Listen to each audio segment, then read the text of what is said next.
This is the generation of them that seek his face. This is the generation of them that seek his face. Shabbat Shalom. We want to welcome each and every one of you here to our live teaching, Torah teaching here at the Olive Tree Congregation. We also want to invite those of you that are coming in through Facebook and through our Torah Unleashed network. Today we're studying Teruma. Everybody say Teruma. Teruma is the 19th parasha of the year, and the word Teruma means offering. Everybody say Truma. I always, one of the things that in studying Hebrew, it's Truma, but that little apostrophe type in English, they always put an E there. And it's not an E, it's what's called a silent shva. And you see on the actual word there, and that's the T, and you see those two little dots? These two little dots are that apostrophe, and it's not a vowel, it's just it's called a silent shva. So the actual, even though we say teruma, it's Truma. Truma. It's a two-syllable word, and it means offering or contribution. A truma is a free will offering or a contribution. We use the word today, a donation. This is a donation. This is not a tithe. This has nothing to do with the tithe. A tithe is separate from a truma. And so a truma is a free will offering. And again, our parsha for today is found in Exodus 25:1 to Exodus 27:19. And one of the things that we want to make sure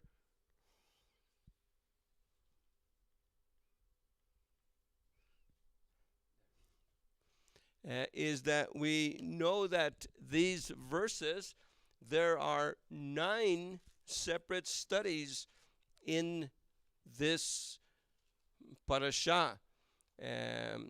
Of course, the first one is the contributions to the sanctuary, which is the name of the parasha.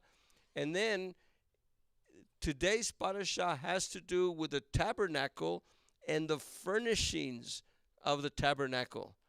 Now, I'm going to try to get to number 9 today, but we'll see how much we get through.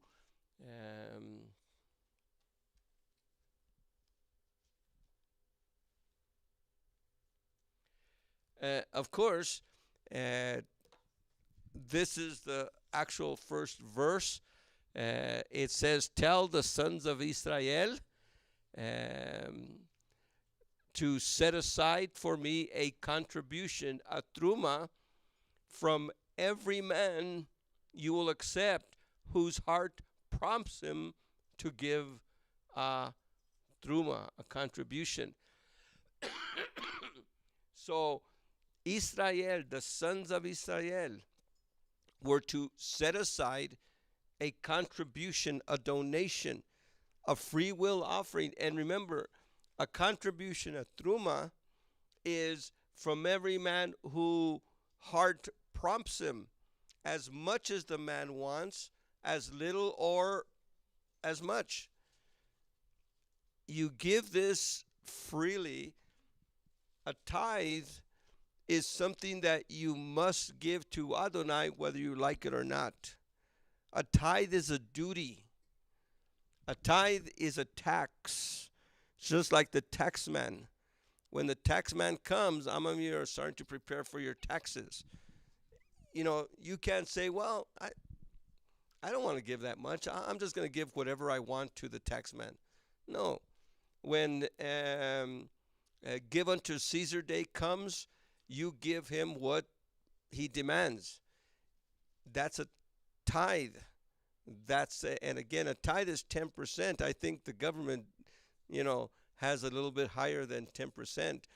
But Adonai demands 10% from you. So whatever you make, whatever comes in, 10% of everything you come in belongs to Adonai. No questions asked. This is not something that you could bargain, that you could negotiate. This is not something that you could say, no, I don't want to pay. Because if you tell Adonai, I don't want to pay, I have other things, then Adonai will take it out some other way.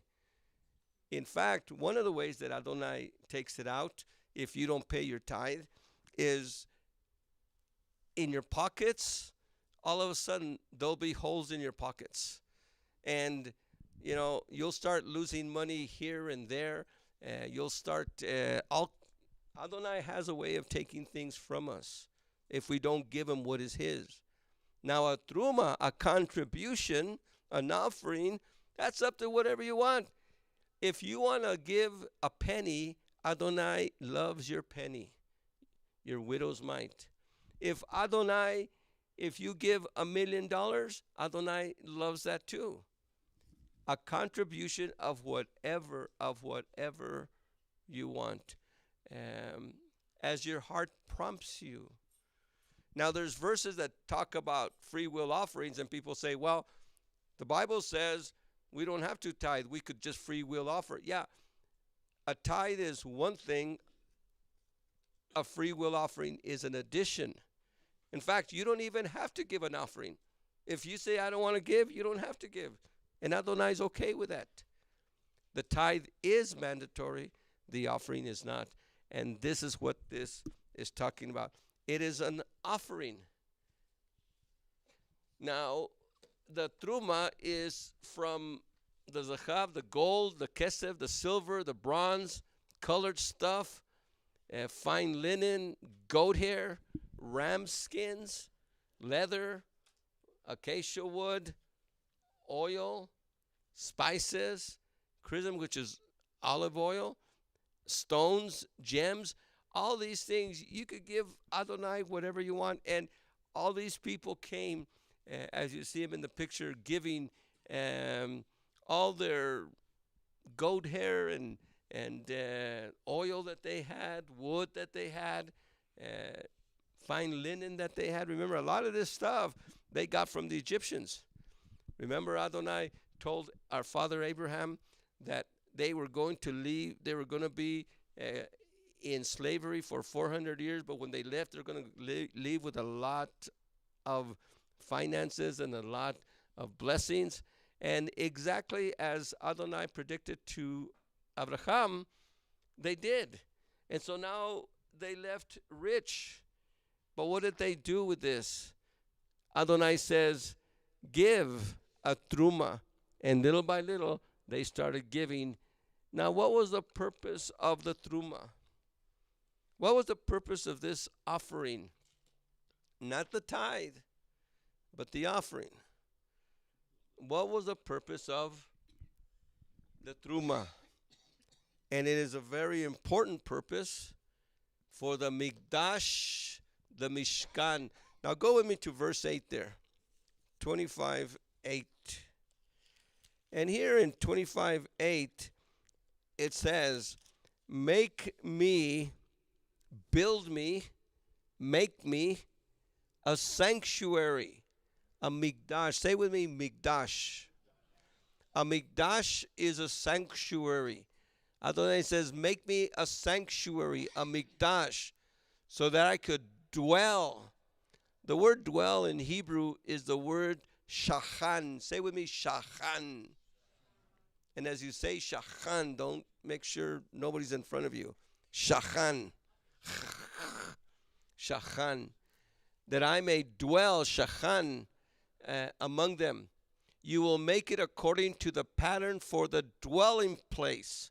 Now the dwelling place is Mishkan. Say with me, Mishkan.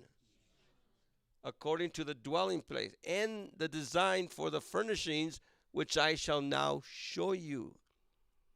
Now, this verse right here is what makes the Israelite faith and doctrine very, very important. This is the central verse because the Mishkan is the central place of worship in Hebraic and Israelite faith. There is nothing without the Mishkan. The last Mishkan we had was destroyed by the Romans in 70 AD. We haven't had a Mishkan. A Mishkan is going to be built here soon, but for at least 2,000 years or so, we haven't had a Mishkan. And a Mishkan is the center of Israelite faith and worship. And so the Mishkan is of vital importance to Adonai. Now, he says, make me a Mishkan so that I could dwell, a Miqdash so that I could dwell among them. You will make it according to the pattern. The pattern is the blueprint. In fact, the Greek Septuagint translation from the Hebrew is the word paragima, where we get the word paradigm. The Mishkan is the paradigm. It is only a paradigm. It is a blueprint, a pattern, a design. And everything was designed exactly as Adonai said to make it and how it would be. To the inch, to the color, to the shape. Adonai has his pattern, his way. And the most important thing that we need to know right now excuse me, is that this pattern, this design, is something that Adonai is showing Moshe because this is the very presence of Adonai in heaven in eternity. When we go to be in the presence of Adonai, especially in eternity, the design of the physical temple on earth is what we will see. You know, a lot of people have these end-of-life experiences many times when they die, go to heaven, and they see heaven.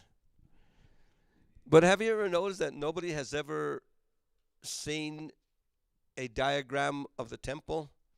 They see bright lights, they see gates, they see all these different things, but they see things that have been part of Jewish, Christian, and mostly Christian religious ideas from the Middle Ages. Almost every one of us, because we've grown up in a culture that we know the stories of the Middle Ages, we know all, Dante and all these writers and painters. Mostly everybody's ideas of heaven belong to art. But why is it that everybody sees that, but nobody sees this pattern? There is a pattern that Adonai told Moses to make because that's the pattern of the original one in heaven. This is just a copy. This is just a model. Adonai is giving Moses a model, but the model is of the real one in heaven. The way heaven is built is according to this model. By the way, why is it that Buddhists see Buddha, Catholics see Mary or the saints, Muslims see Muhammad, Christians see Jesus, Jews might see Moses. Why does every culture see their culture? Well, that's what they learn. But why is it that nobody sees this? Because nobody's been there except Yeshua, who taught us about that. By the way, there's one other person that went up to the third heaven. We don't know who that person is. Some people say it was Paul because he says, I know a man who went to the third heaven. But he couldn't tell us. He didn't tell us what was there. He couldn't tell us. He saw things that he couldn't understand, so he decided not to say. So it's important for us to really see this idea of make me a Miqdash.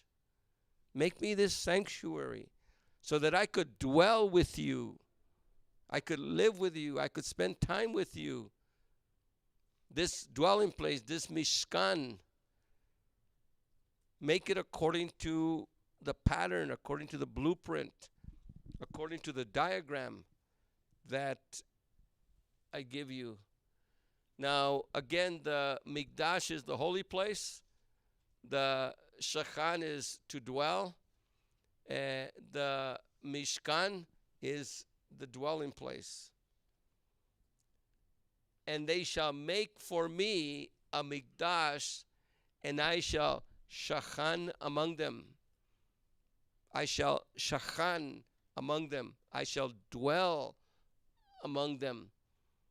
Now, one of the most important understandings that we must have of the Shachan of Adonai, of his dwelling with us, is the word Immanuel. Immanuel. Adonai gave Isaiah the vision that the virgin was going to conceive and have a son, and they shall call him Immanuel. The word Immanuel means Elohim with us. Elohim with us. Now, that concept, Elohim with us, think of that, Elohim with us, is what it's all about. That's what he intended from the beginning. When he made the first Mishkan, the first dwelling place of Adonai was a Garden of Eden, Gan Eden. That was the first dwelling place. And think of it, Adonai, when he created the world, in this earth, he created a special place, a Mishkan. And that Mishkan was the place where Adonai would meet with man.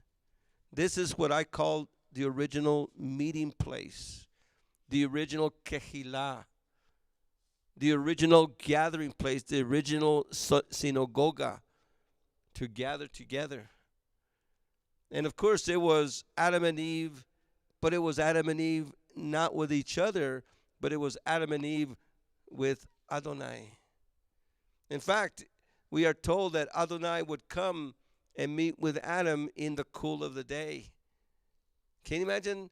Adonai had daily walks and daily meetings with Adam, where he taught Adam, where he shared with Adam. Now we know he did that because afterwards we see a lot of things that are not taught, but that Cain and Abel and Adam and Eve, and even as far as Noah did, that there's no way that we could know where they understood that from, except from Adonai giving him that revelation. And so in the garden, it was Immanuel. By the way, just think of this also, is that the Mishkan, the original meeting place of Adonai, notice that Adam and Eve were not put outside, were not created outside, and then told, if you guys are good, you could come into my meeting place. If you guys are good, you could come and meet with me. No, he put him inside originally. They lost that. But that concept is of vital importance to our whole understanding of the Hebrew Scriptures. We were inside. We were created inside his original dwelling place, his original Gan Eden. And from there, we were kicked out, booted out because of our father's rebellion. Because he decided to choose what he wanted rather than what Adonai wanted. Adonai wanted him to choose the tree of life, of course. But he chose the tree of the knowledge of good and evil. To him, good and knowing what good and evil was more important than life. That's why later on in Deuteronomy it says, choose life. That's why every one of us has the responsibility to choose life all the time. Choose life, choose life. Not choose the knowledge of good and evil. Well, I want to know if that's good. I want to know if that's bad. Is this good or is that bad? It's not up to us. I want to choose life, and choose life is what Adonai gives us in his word. Immanuel, Elohim with us. And Elohim was with Adam, and one day he comes. Where are you? Adonai knew where he was. But he was hiding. He was hiding from Adonai when Adonai came to meet with him in the cool of the day. And then we were kicked out. And from then on, Adonai has this idea of he wants to be with us. How many of you want to be with Adonai? Let me tell you. You want to be with Adonai? He wants to be with you even more. He wants to be with you even more. No matter how much children like to be with their parents, parents want to be with their children even more. No matter how much kids would say, I miss my mom and dad, the mom and dad miss the kids even more. And nobody knows that until you become a parent. Nobody knows that. No kid knows that until they become a parent. And that's the way our Father is. Our Father longs to meet with us. Every time we pray, every time we study the Word, we meet with him. But every time we pray and study the Word, he meets with us. And he wants that more than we do that. Immanuel, Elohim with us. In fact, Yeshua was Elohim with us, Elohim among us, Elohim in our presence, Elohim in this world. When Yeshua tabernacled among us, Mishkan among us, Elohim was here. Elohim walked the earth. When we accept Yeshua, Yeshua is within us, and our bodies become the Mishkan, the temple, the Miqdash, the tabernacle of the living Elohim. And then in eternity, one of the most important bubbles that we need to bust from Christianity is we're not going to heaven. We're not going to heaven.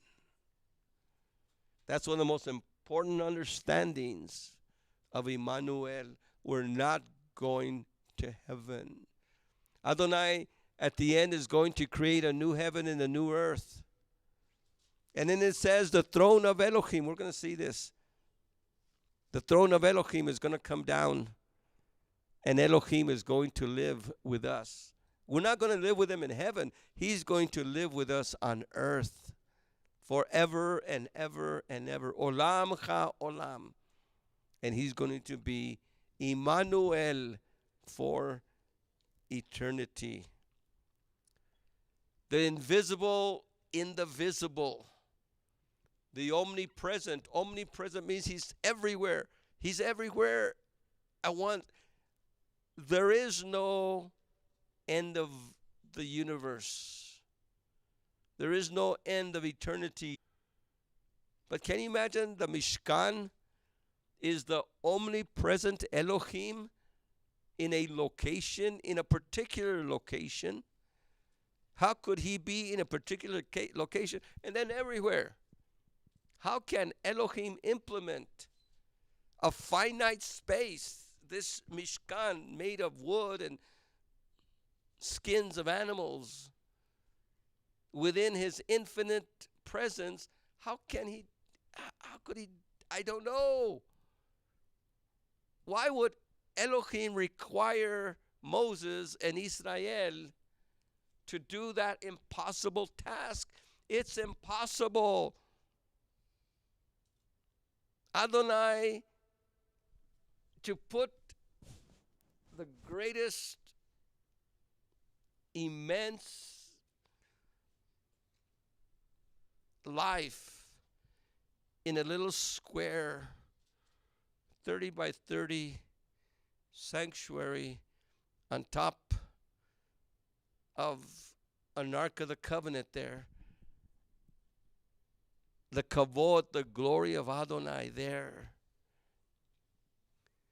And yet he is the omnipresent, omniscient, omnipotent creator of everything there is. I don't know how that took place. But he does say, build me a sanctuary. Build me a tabernacle that I could dwell with you. And that's the center of Israelite faith. Without a Mishkan, there is no Israelite faith. There is no Hebrew faith. You might say, well, what about Judaism? Oops.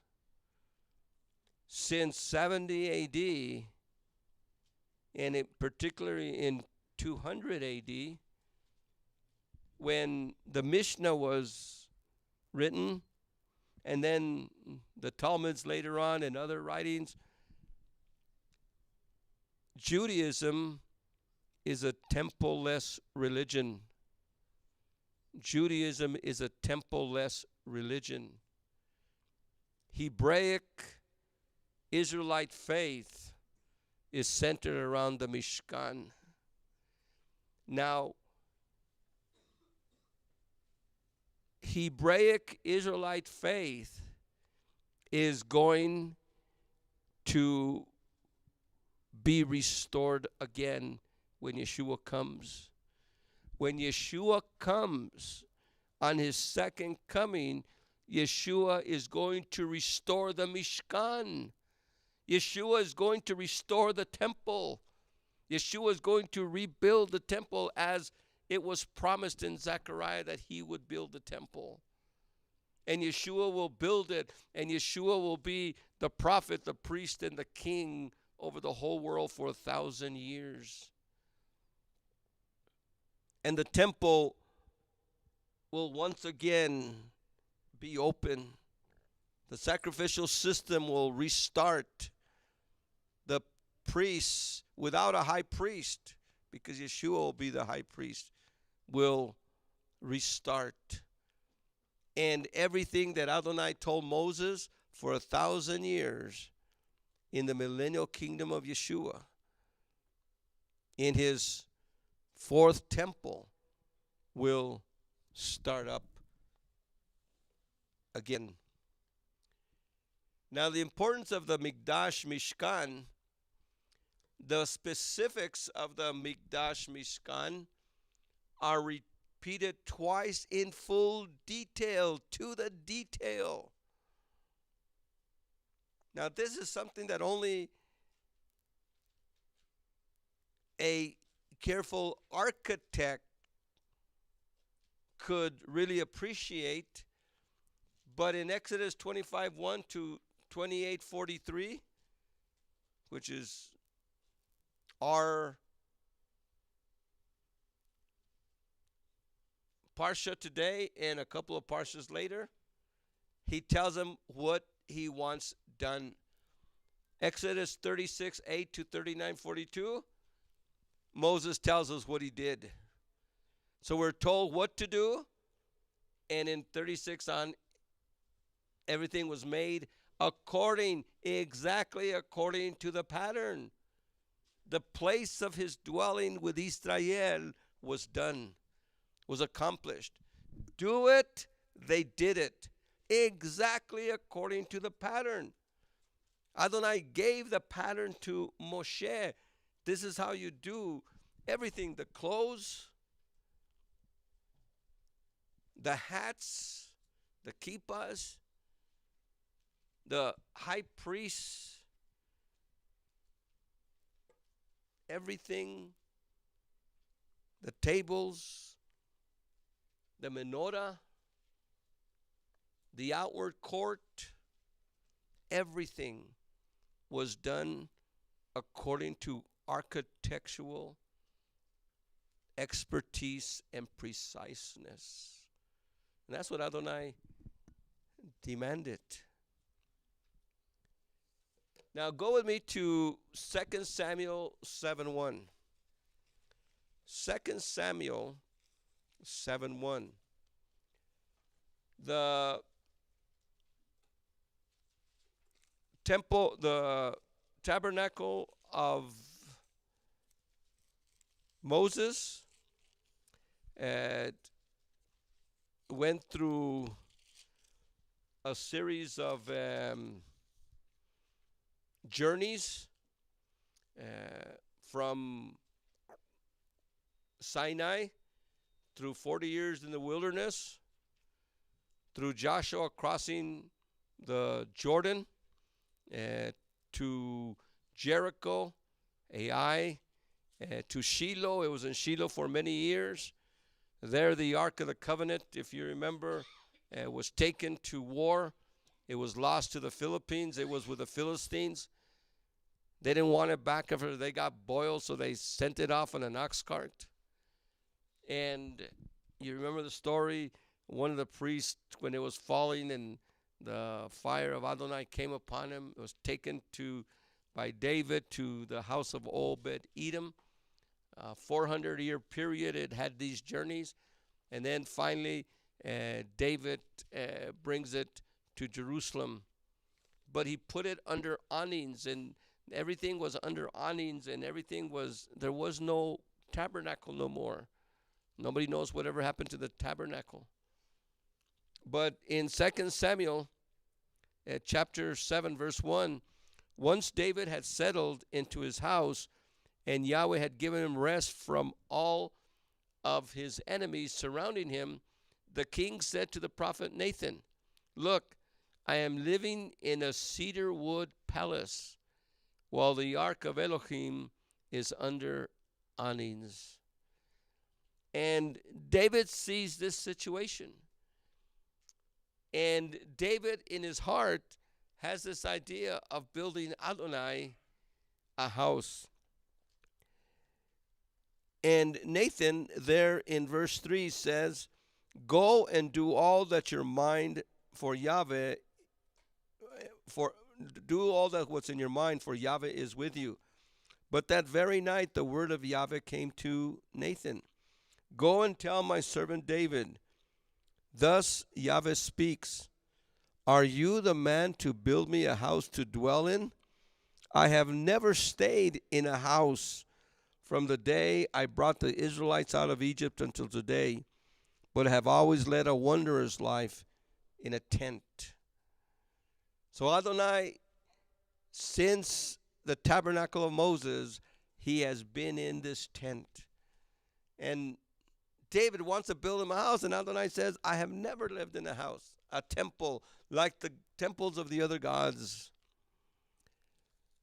In all my journeys with the people of Israel, did I say to one of the judges of Israel, whom I had appointed as shepherds of Israel, my people, why have you not built me a house of cedar? This is what you must say to my servant David. Yahweh Sabaoth says this, I took you from the pasture, from following the sheep, to be leader of my people Israel. I have been with you in all your expeditions. I have cut off all your enemies before you. I will give you fame as great as the fame of the greatest on earth. And I will provide a place for my people Israel. I will plant them there, and there they shall dwell in that place and never be disturbed again. Nor shall the wicked continue to oppress them as they did. In the days when I appointed judges over them, I will make them rest from all their enemies. Yahweh will make you great. Yahweh will make you a house. David says, I'm going to make you a house. I want to make you a house, Adonai. But what does Adonai says? I want to build you a house. Now, the house that David had meant was a temple like all the other gods of the nations. But Adonai says, I'm going to build you a house. Not a physical house. He already had a physical house of cedar. He's going to build him a dynasty. This is what we call the Davidic Covenant. Not only did Adonai give a covenant to Abraham, which was unconditional. The Mosaic covenant was conditional, by the way. But he gives an unconditional covenant to David now, unconditional. I'm going to build you a house. I'm going to build you a dynasty. I'm going to build you a family. Remember, in Torah, a star shall arise out of Jacob. Remember in Torah, where Adonai, through Yaakov, says to Judah, the scepter shall not pass from Judah. What do you mean scepter? Judah, and at that time, they were desert pastors, shepherds. There was no kings among Judah. But Adonai promised through Judah, David, as a descendant of Judah, now receives that promise that the scepter shall not pass from Judah till Shiloh comes.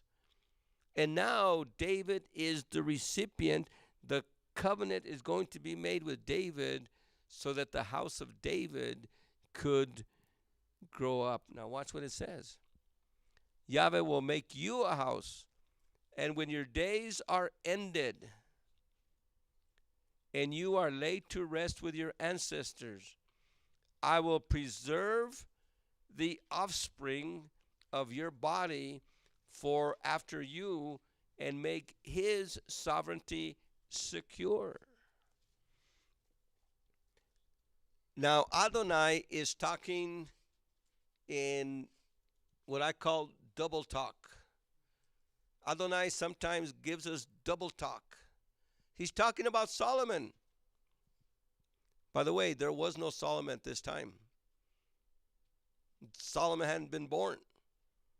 In fact, the whole situation with, now this is, you just have to love Adonai for his mercy and grace. This was before the whole Bathsheba incident. This was before David's sin and murder. Adonai says, from you, from your body, I will make his sovereignty secure. Talking about Solomon, we're going to find out. But in Adonai's double talk, he's talking about Messiah Yeshua. He's talking about Yeshua. And Messiah, his sovereignty is going to be secure, and it is secure, and it will be secure forever and ever. Although it is he who shall build a house for my name, and I will make his royal throne secure forever. He. Now again, in 1 Chronicles 17, again, he issues that. David, you cannot build me a house because your hands are stained with blood because of what you did to Uriah. But your son, Solomon, will build me a house. Over here, again, in Chronicles, we know it was Solomon. Over here, we don't know it was Solomon. That was after the fact. This is before the fact.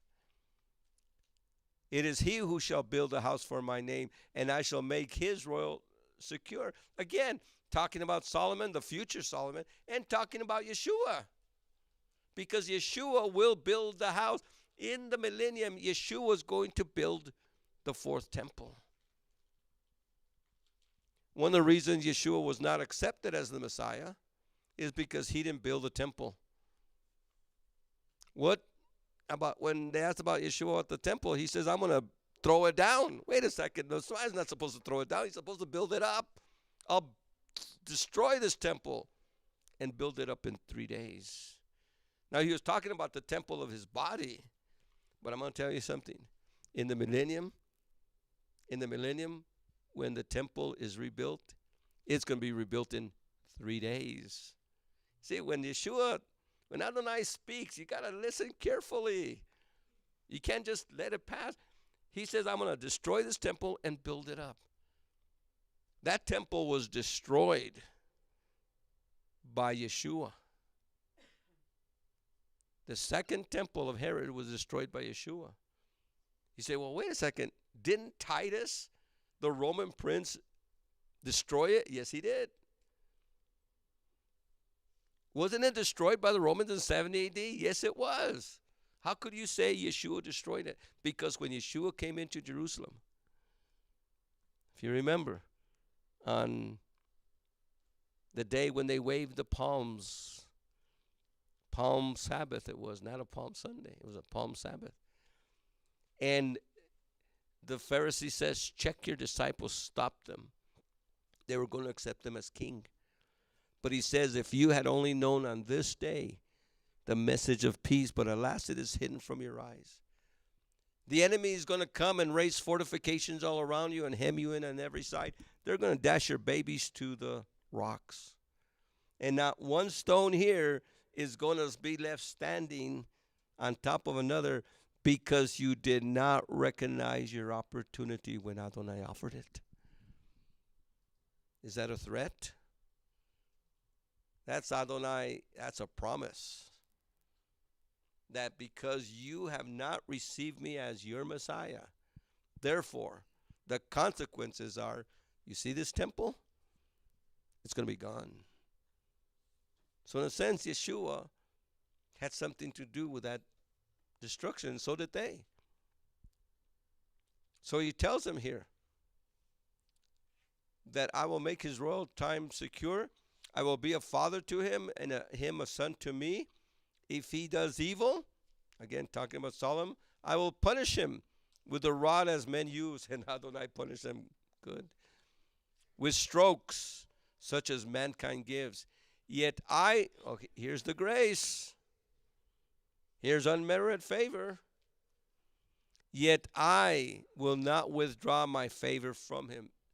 That's an unconditional promise. As I withdrew it from your predecessor, Saul. Your house, your dynasty, your descendants, and your sovereignty, your kingship, your kingdom will always stand secure before me, and your throne be established forever. This is the messianic hope. This is the messianic hope that we have. This is what Yeshua is all about. It's not just about David and human-only kings, but it's about Elohim becoming flesh, dwelling among us, being the king of Israel. Yes, being crucified for our sins, but ascending into heaven, sending us his Holy Spirit, and in our future coming back again to establish this messianic kingdom, this same thing that he's saying here, Yeshua is going to establish. Verse 18. Nathan stated all these words to David and his whole revelation. Then David prays. King David went in and seated before Yahweh said, who am I, Adonai Yahweh? And what is my house that you have led me as far as this? Remember, he really didn't have a house still at this time. He was just a young man starting up In fact, his wife's name was Michael. And remember, at this point, she's taken away because she laughs at him as he was dancing before the Lord, before Adonai, if you remember the story. You make, verse 19, you make your promises extend to the house of your servant for a far distant future. Please underline that. For a far distant future. Not just for my son. Not just for, when somebody says, I'm going to bless your descendants, you think of your son, your grandkid. No. David realizes that much of this is for a far distant future. Talking about Yeshua again. That's Yeshua there. David's talking about.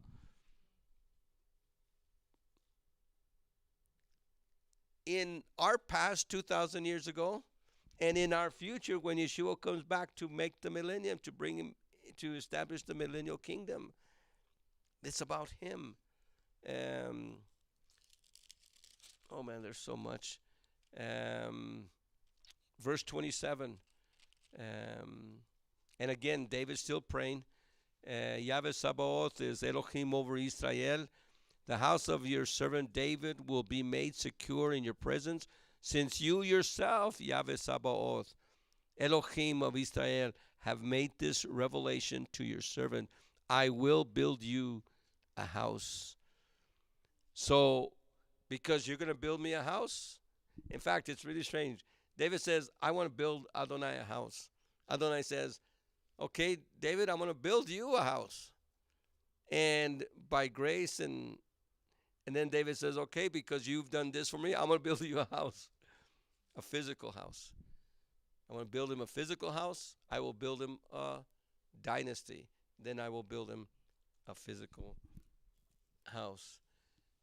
Interesting. Now, let's go to 1 Chronicles. 1 Chronicles 28:3. Elohim said to David, you must not build a house for my name, for you have been a man of war and have shed blood. And at this point, following these verses, it says that David gave to Solomon, his son, all the blueprints for the temple. Now, interesting. Adonai gave Moses a set of blueprints.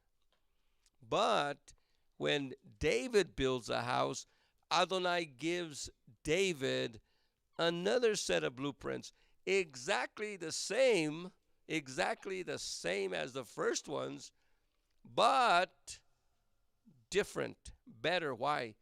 Because the first one was a tabernacle made of skins, of linen. David's is going to be made of stone. It's going to be a temple made of stone. And in a sense, this is the way the first covenant is and the new covenant. The first covenant is like the tabernacle. But the new covenant is like the new temple. The same outline, same everything. All the design is the same, except now, instead of something perishable, because the tabernacle perished, now something a little bit more permanent. Again, that tabernacle lasted 400 years. The temple of the first temple of Solomon lasted another 400 and some years also. Solomon the builder. Let's go to 1 Kings 4:21. 1 Kings 4:21. And here we see that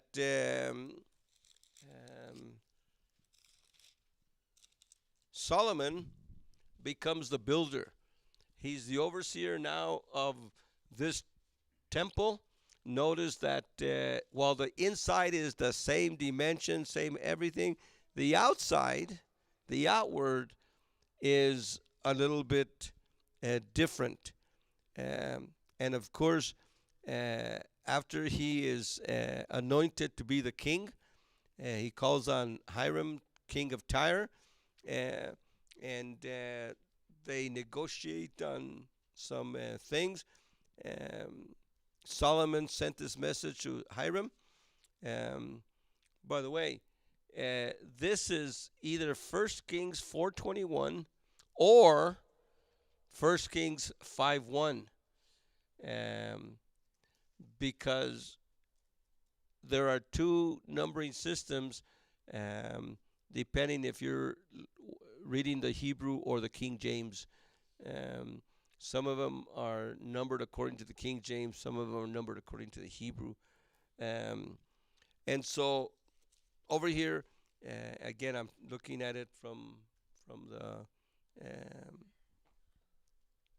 the Hebrew, in verse 2 or 17, depending on which one you're reading.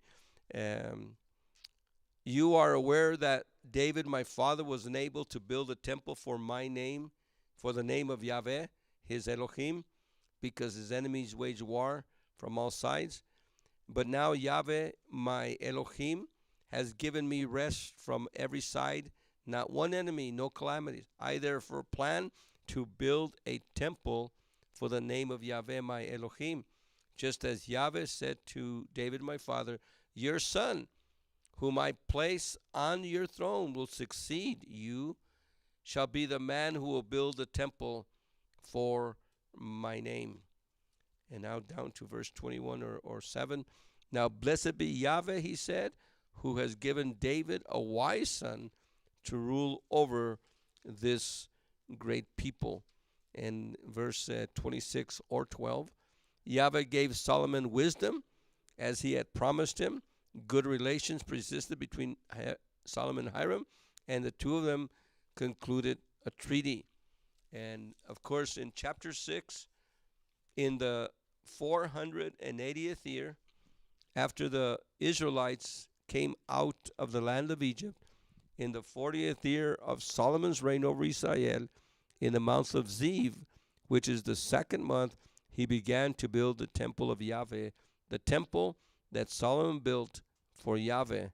And then he gives the dimensions. By the way, 1 Kings chapter 6:1 is an anchor point in Scripture. This is an anchor point because from this verse we get the dates of everyone, Adam all the way to Abraham, Noah. Look what it says, in the 400th year and 80th year, after the Israelites came out of the land of Egypt, in the 40th year of Solomon's reign over Israel. Make sure you underline that, you put it in yellow, you make a star over it, whatever. This is an anchor point. That means that from this verse, we know that Moses came out 480 years before that out of Egypt. We also know that this was the 40th year of Solomon's reign. And from here, we could go back and find out that Moses came out of Egypt in 1445, 1446. And from there, we could start. This is a chronology, an anchor point of Bible chronology. Okay, and let's go down to chapter 6, verse 11. And the word of Yahweh came to Solomon, this house you are building, if you follow my statutes, my mishpatim, and my ordinances, my hukim, and faithfully follow my commandments, my mishpat, I will fulfill the promise I made to you, to your father David, and I will make my home among the sons of Israel, and never forsake my people Israel. Solomon built the temple and completed it. Again, Emmanuel, he says there, that I shall make my home among the sons of Israel. That's what the purpose of the Mishkan was. That's what the purpose of this Miqdash, this temple is. It's a dwelling place for Adonai. And then, like with the rest of our parsha today, he says what to do. He starts putting the date on that.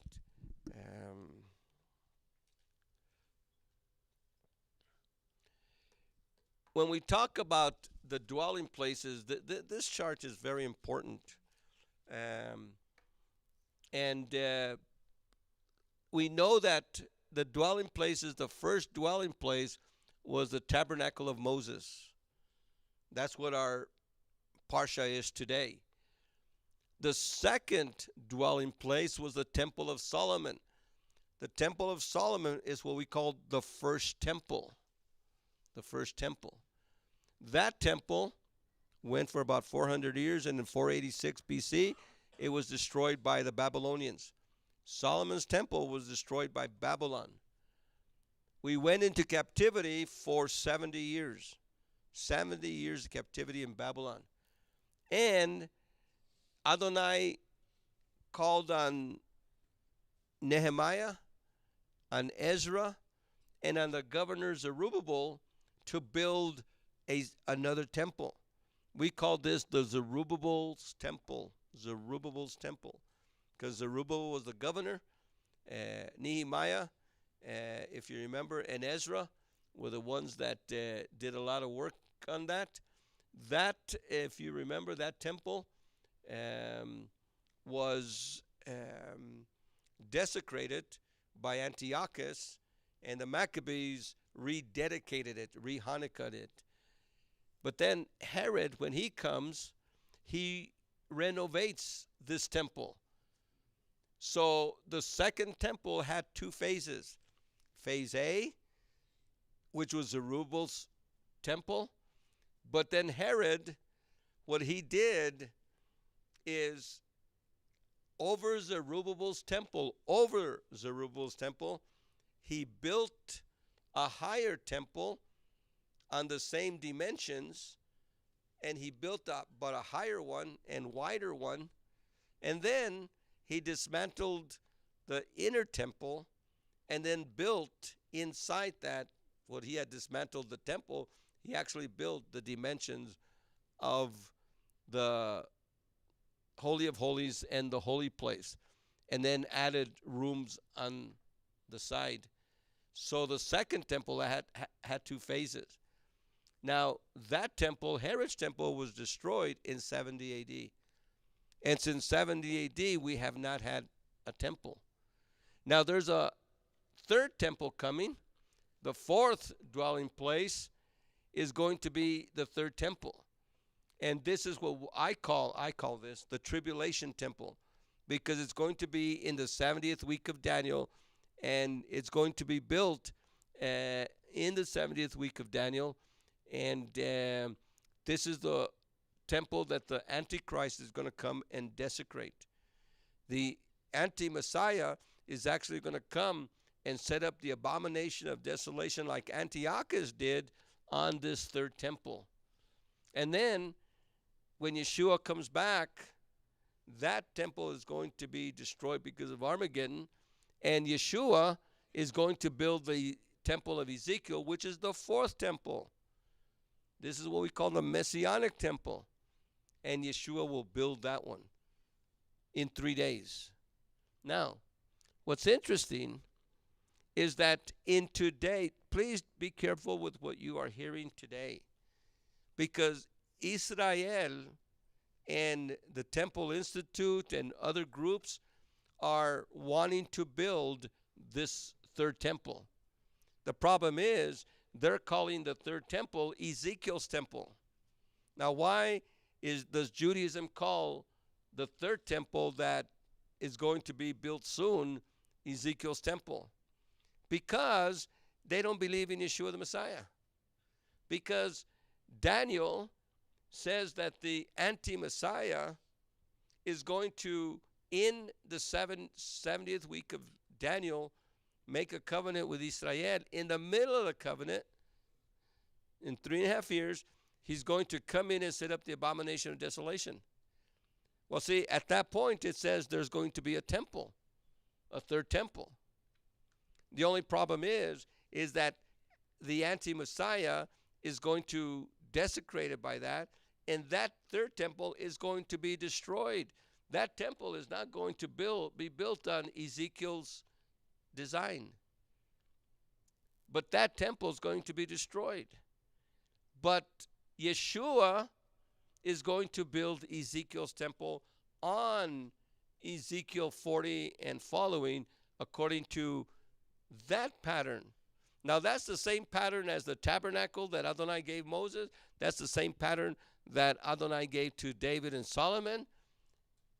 But each one keeps getting wider and wider on the outside, but the same dimensions on the inside. And that's going to be Yeshua's temple. Again, in Acts 7:44 to 50, while they were, this is Stephen giving a little history lesson. In fact, Stephen gives an excellent history summary of Israelite history. But he says, while they were in the desert, our ancestors possessed the tent of the testimony that had been constructed according to the instructions Elohim gave Moses, telling him to work to the design he had been shown. It was handed down from one ancestor of ours to another until Joshua brought it into the country that had belonged to the nations, which they were driven out by Elohim before us. Here it stayed until the time of David. He won favor of Elohim and asked permission to find a dwelling for the house of Jacob, though it was Solomon who actually built a house for Elohim. Even so, now this is important, even so, the Most High does not live in a house that human hands have built. As for the prophets, what they say, with heaven as my throne and earth as my footstool, what house could you build for me, says Yahweh? What place for me to rest when all these things were made by me? So the first question we ask, how could this come about? We are told in the Psalms. Now the earthly Miqdash versus the heavenly one, Hebrews 8:5.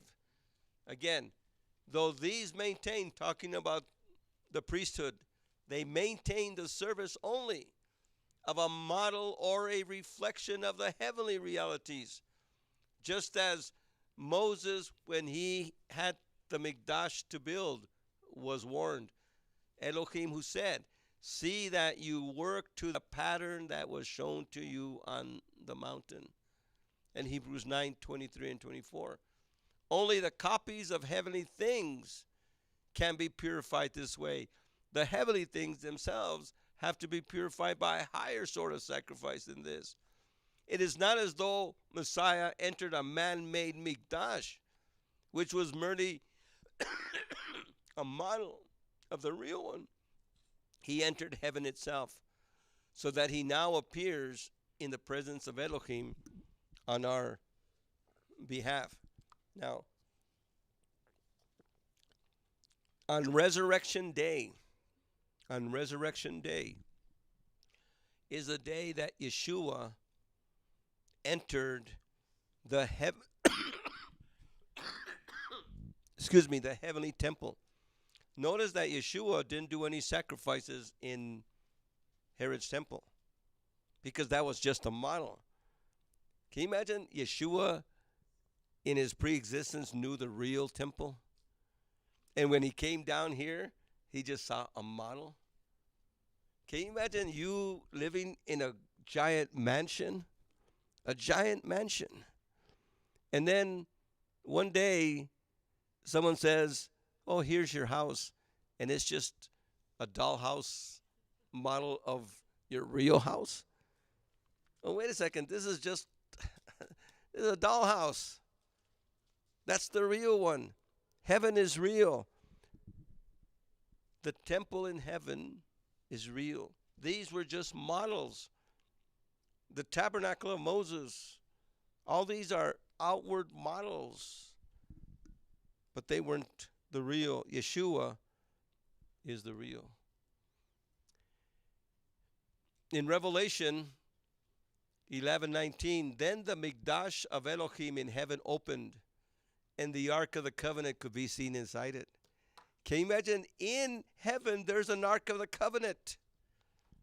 And it is to that Ark of the Covenant, like the high priest once a year gives the blood, Yeshua entered that as the high priest and offered his blood as an atonement.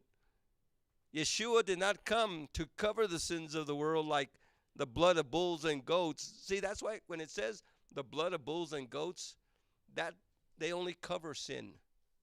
They could only cover sin. And to cover sin means that you're given an exemption. Every time that you sinned, it was almost like giving you an exemption. You took the blood of bulls and goats, and you're exempt until that sin could be paid for. The sin isn't paid for. The blood of bulls and goats did not pay for sin. It just gave you an exemption.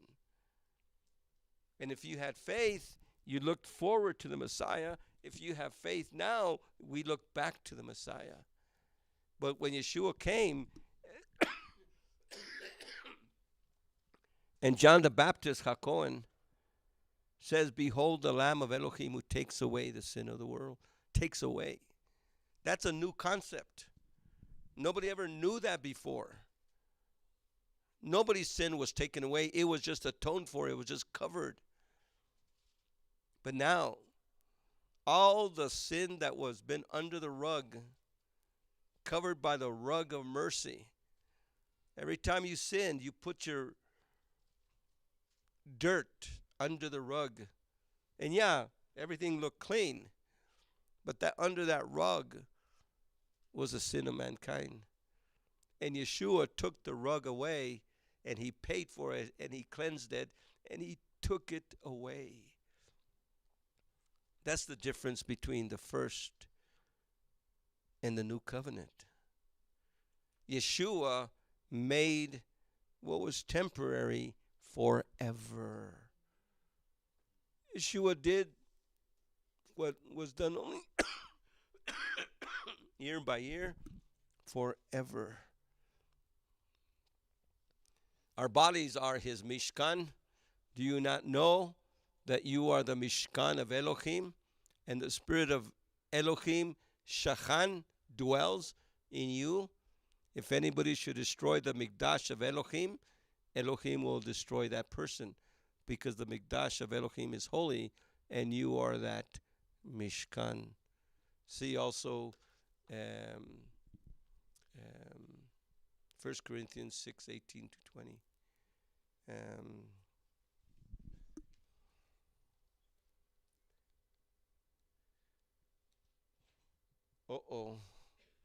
We only got to point number 1.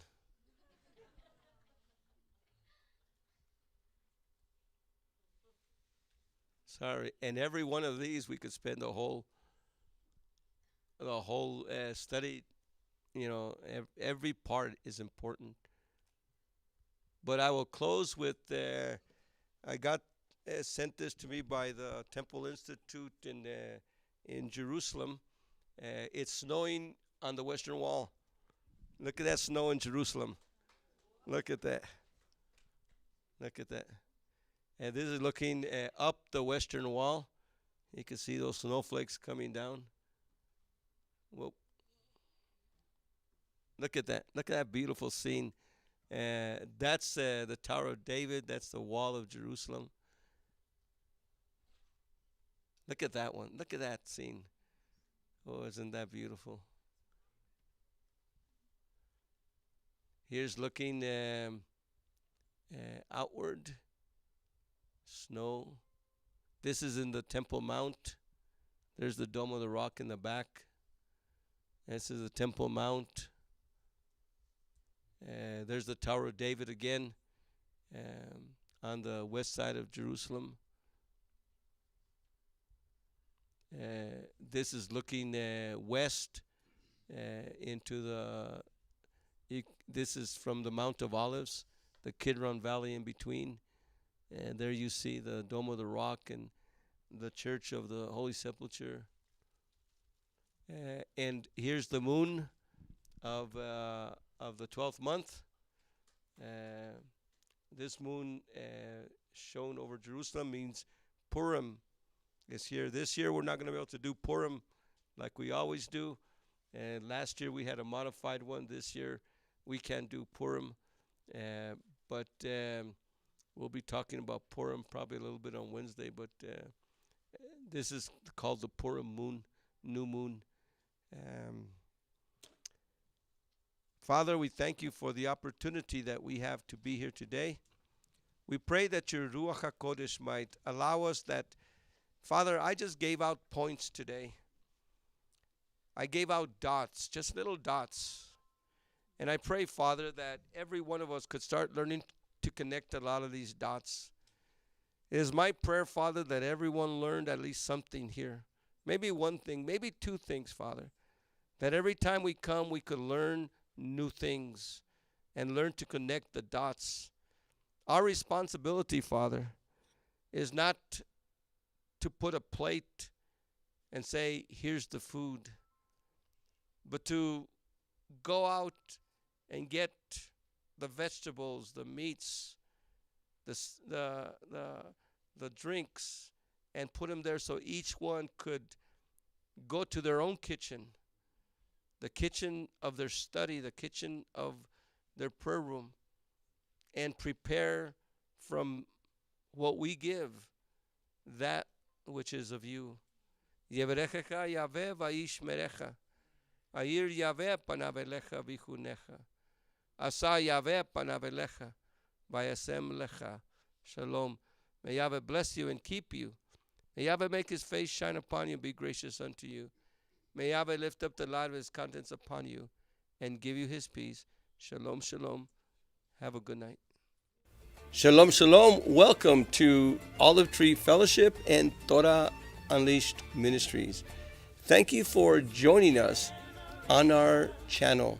If you have enjoyed this teaching and would like to see more, please like and subscribe to our YouTube channel. Don't forget to click the notification bell so that you can be notified when we have new videos. If you would like to support Olive Tree Fellowship and Torah Unleashed Ministries, please visit us at olivetreefellowship.com or TorahUnleashed.org. We thank you for your past support and hope to continue with you. Shalom, shalom. Have a good day.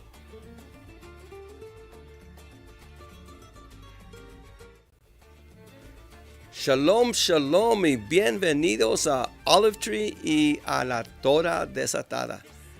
Les doy gracias a ustedes y a Adonai por su apoyo que nos han dado aquí.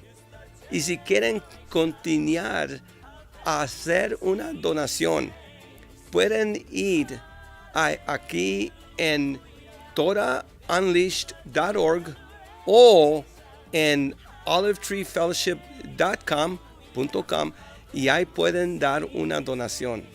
Su apoyo, su ayuda es importante en estos días. Shalom, shalom.